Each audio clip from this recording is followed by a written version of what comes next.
take a look and take in the view. Oh my God, that's so pretty.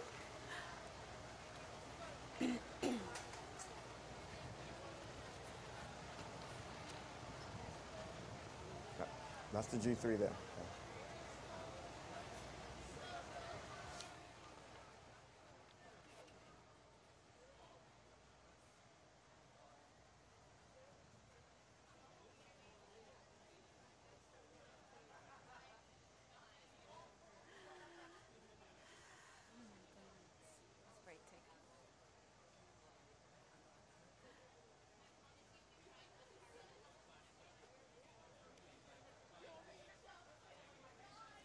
Is that the real thing? Is that the real?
Okay, so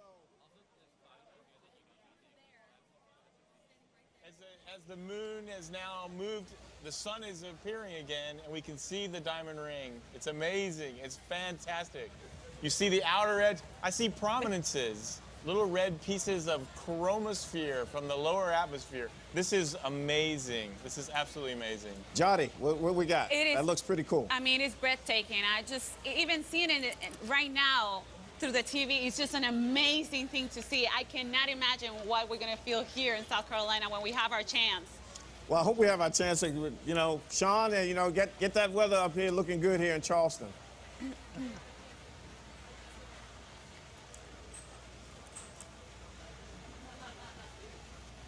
Now, what?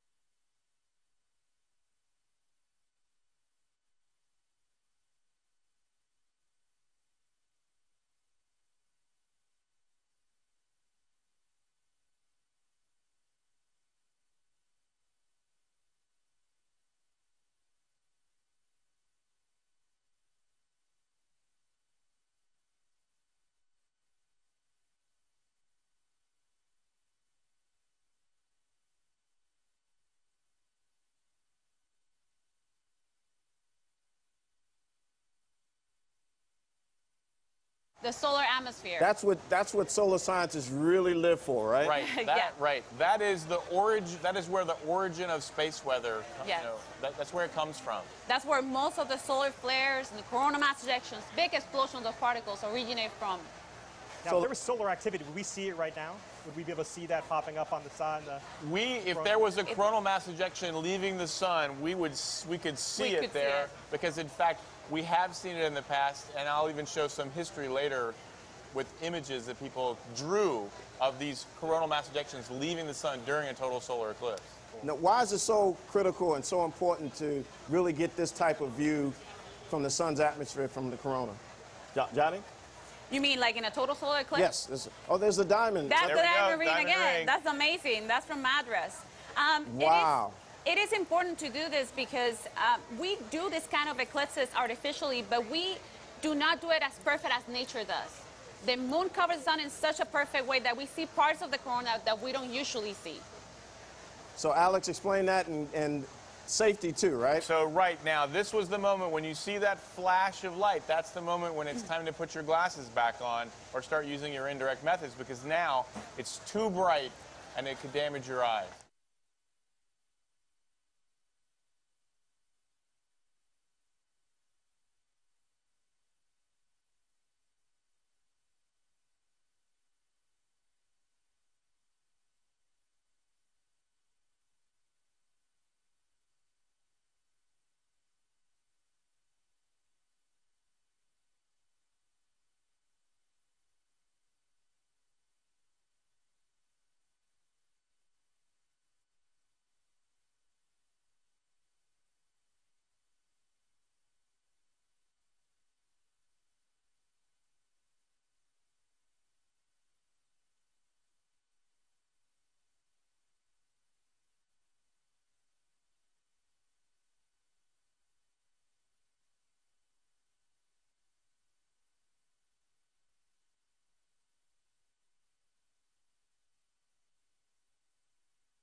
The moon itself, in its orbit, is moving at almost 3,400 miles an hour, and that, in combination with the rotation of the Earth, is what gives us a shadow moving that fast. Okay, so Gotti, let's talk about space weather. Seeing this and space weather is so important, so just let us really understand why it's important on space weather. So space weather is pretty much the conditions created outside in space due to the sun. We look at space weather because we want to understand these conditions. If you look at the image that you have now, you're going to see SDO image, the Solar Dynamic Observatory. That's where we actually look for the source of space weather, where the solar flares and the coronal mass ejections actually originate from. Well, when we look at SDO, at the images, we also have to look at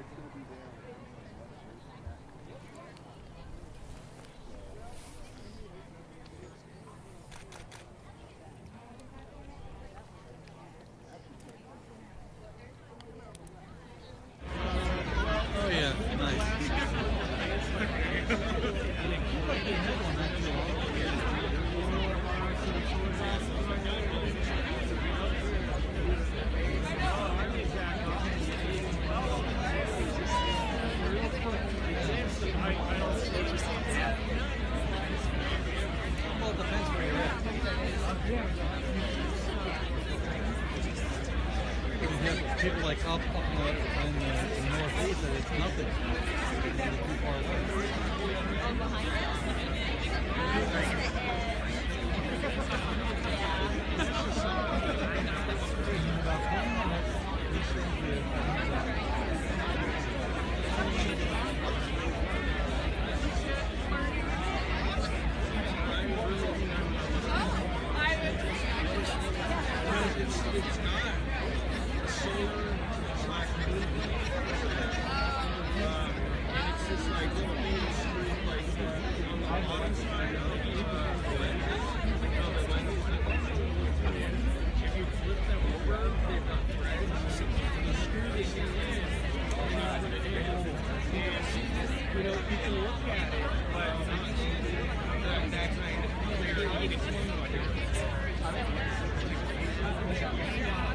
Yeah, this one's on the full side. I'm going to look and see. I'm sure they've got a pretty good but I'm going to try to find some more.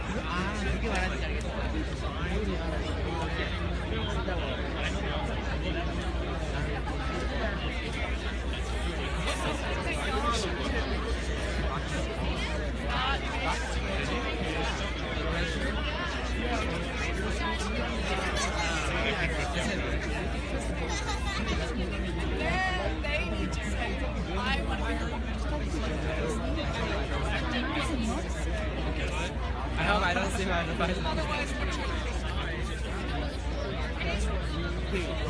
we have to find whether to use the shadow on the ground. Now!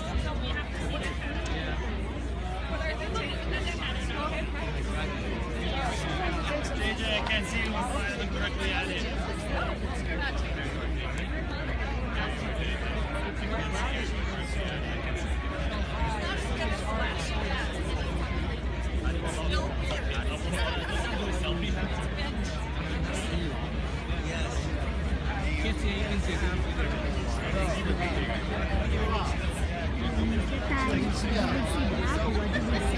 No, it's never. This is almost as dark as it will get. It's just a little bit darker, because we're not in the path of totality. We're not seeing a total eclipse. We're seeing a partial solar eclipse. So.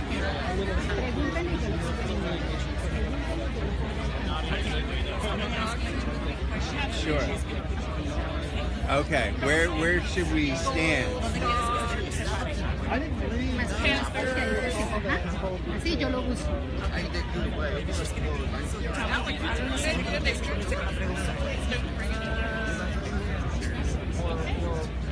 Please explain to us the difference that we were talking about earlier of the 38 years and then the 100 years of the cycle of this eclipse. So 38 years ago, there was a total solar eclipse visible from somewhere in the continental United States. But the last time that a total solar eclipse went across the United States was 99 years ago in 1918. So what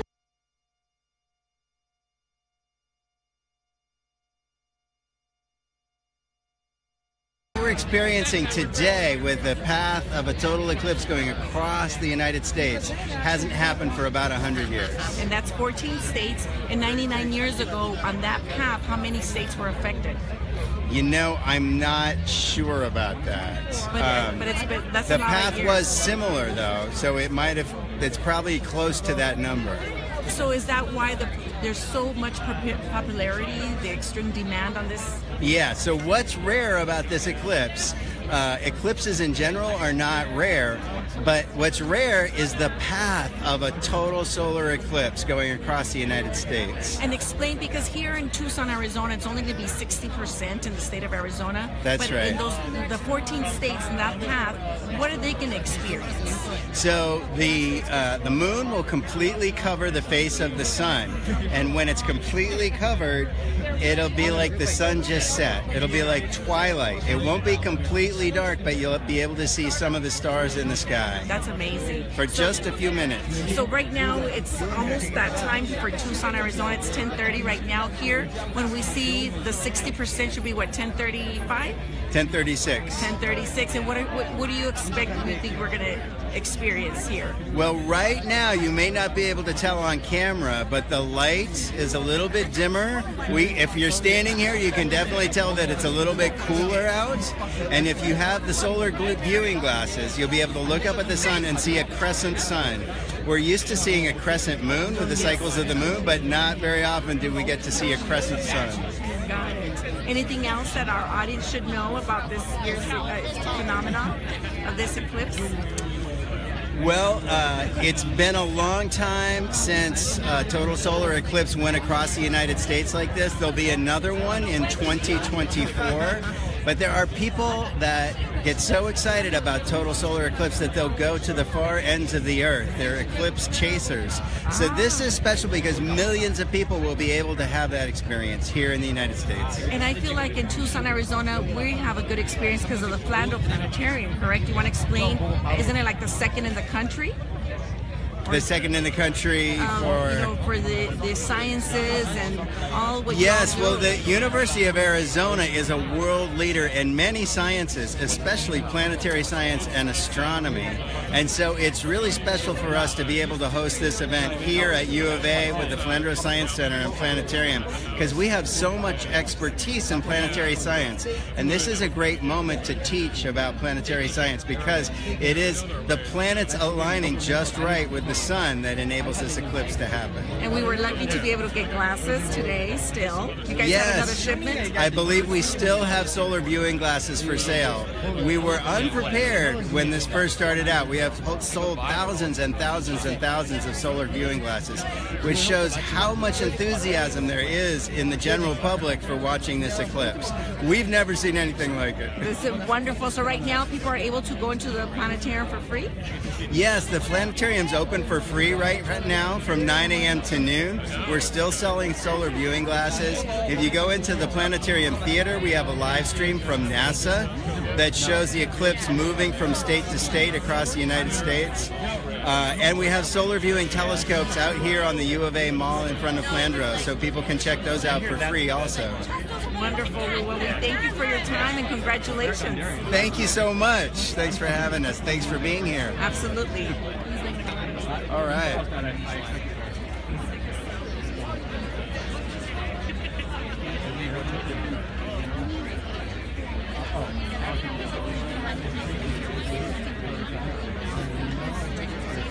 Yes, yeah, you can definitely go inside. So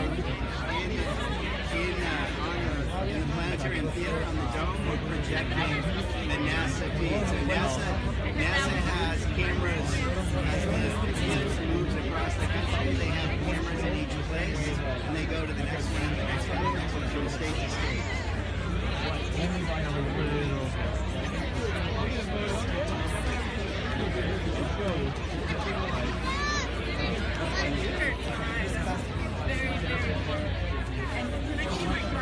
Absolutely. I will definitely. That would be great. Send me your press releases. Absolutely.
thought I told her on Friday.